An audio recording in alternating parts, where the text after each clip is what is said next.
Hey, what if I told you there's this one single belief that can totally change the way you lead your life? I mean, it can literally determine whether you become the person you want to be and whether you actually accomplish the things you care about. I mean, think about it. You've definitely seen this, right? Someone hits a major setback and they bounce back even stronger. But then another person, they face the exact same obstacle and they just crumble. They stop. So what's the difference?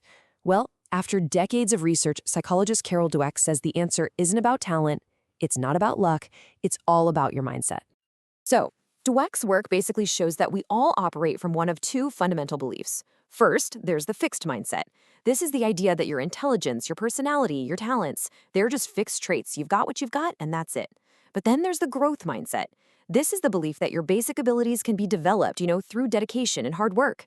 So the real question is, which world are you living in? To really wrap our heads around this, we've got to first understand the world of the fixed mindset. It's a world that's totally built on this idea of the natural, the person who's just born with it. But as we're about to see, that whole idea, it's a trap. Okay, so if you're in this fixed mindset, every single situation feels like a test. Every task is a chance to prove how smart you are, how talented you are, basically to prove your worth.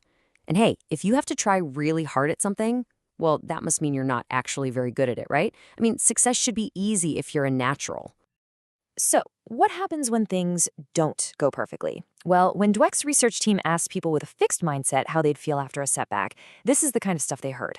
Failure isn't just a problem to solve. No, it's a final verdict. It's a direct measure of who they are and what they're worth. And this belief, it leads to a whole cascade of behaviors that just hold people back. I mean, if any challenge could reveal some fatal flaw about you, why would you even risk it?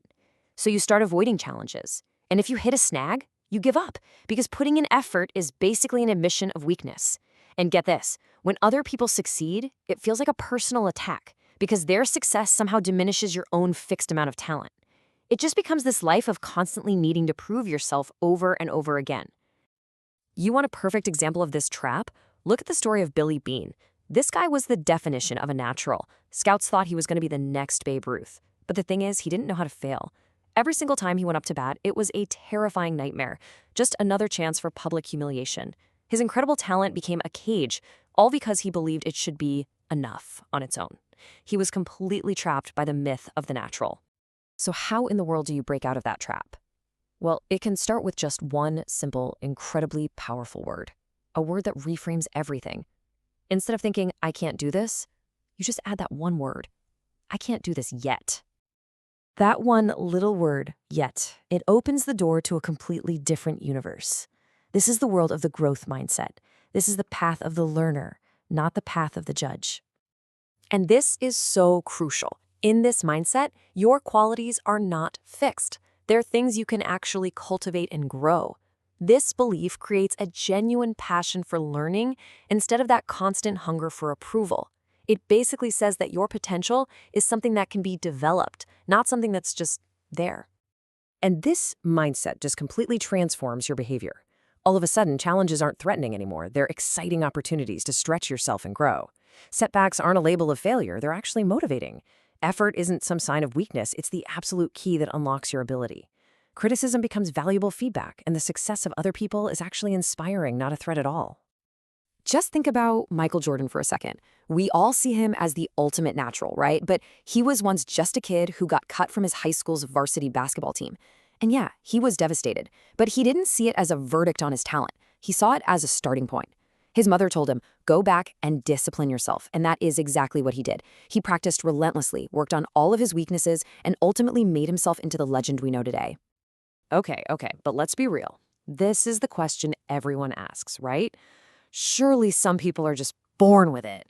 We all know someone who could just draw beautifully without any training. This belief in the God-given gift is so powerful and so common. Well, Twyla Tharp, who is one of the greatest choreographers of all time, she just puts it bluntly. She argues that creativity, even at the highest levels, is the result of hard work and dedication. It's not magic. And that goes even for the people we think of as the ultimate naturals. And you know what? History totally backs this up. Mozart?